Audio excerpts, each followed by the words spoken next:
Welcome back. I am Jared Case, curator of film exhibitions at the Dryden Theater and the George Eastman Museum, with another streaming recommendation. I hope you haven't missed me. I've been absent for a couple of days, putting together the first in real life calendar of 2020 as we plan to open back up later this year. So please look forward to that, and I'll keep you updated. On Sundays, we have been focusing on recipients of the George Eastman Award. And just before Richard Gere, there was a long gap in between George Eastman Awards from 2012 all the way back to 2003. That recipient was actually Kim Novak, the actress most famous for her roles in the 1950s. So I was going to bring you a streaming recommendation from Kim Novak's history. And I could have gone with The Man with the Golden Arm, that is streaming on a couple of different platforms. I could have gone with Pal Joey, but I don't want to give away anything that might be coming up on 35mm later in the year at the Dryden Theater. There's one that just came on streaming recently on the Criterion Channel. It's the Columbia film noir, Five Against the House. And although Novak has a smaller role in here, a supporting role, she's actually quite good in it. And this is probably one of her first major roles. This came out in 1955. And in 1954, she was in another noir that was really good, a Fred MacMurray film 10 years after Double Indemnity, called Pushover, one of our bad cop noirs that we actually featured a few years ago in a series at the Dryden. This is probably one step up from that. She's not really the femme fatale here. She's a supporting role. It's a story of four college boys.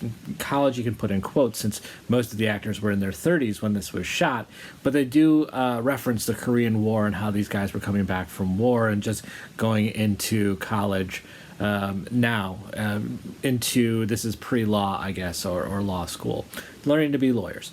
And at least two of them have come back from the war, and they're dealing with that, although their friendship is very strong because of it. And they hit Reno on the way back to school and come up with this idea that Reno can't be robbed, or this one particular casino cannot be robbed. It's impossible to do. So one of the four gets an idea that the challenge is there to be accepted, to find a way to actually pull off the robbery.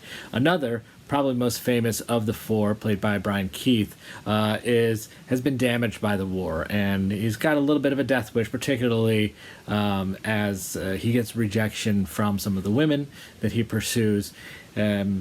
He finds himself unable to function as a student, and he gets a little bit of a reckless streak in him. So he's really the one that pushes this heist through. And the Kim Novak plays the girlfriend of our main character, who is played by, let me look this up here for you, Guy Madison. So it's these four gentlemen working on the heist, and then Kim Novak, who are the five that are participating in this heist.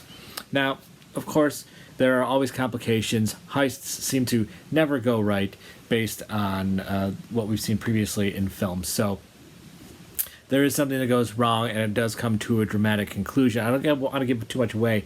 Ocean's 11, it's not. This is something like 12 years before the first Ocean's 11 film with Frank Sinatra and Sammy Davis and Dean Martin. So it did get more bombastic from this point to that, but as a somewhat low-budget thriller, it really works well in the middle 50s, and it really showcases Kim Novak as she works from Pushover to this, to Vertigo, Bell, Book and Candle, Pal Joey, and really that section of the 50s that was sort of hers to own. She's not actually doing the singing herself in this film, but she does sing, and she carries it off very well. This was the first published or produced screenplay by Sterling Silliphant, who went on to do a couple of other really great noirs, Nightfall in 1957 and The Lineup in 1958. He's known more for doing television, including creating Route 66 in the 1960s. But this is a great film. As I said, it's streaming now on the Criterion Channel, so please go check that out and come on back for another streaming recommendation. Thanks.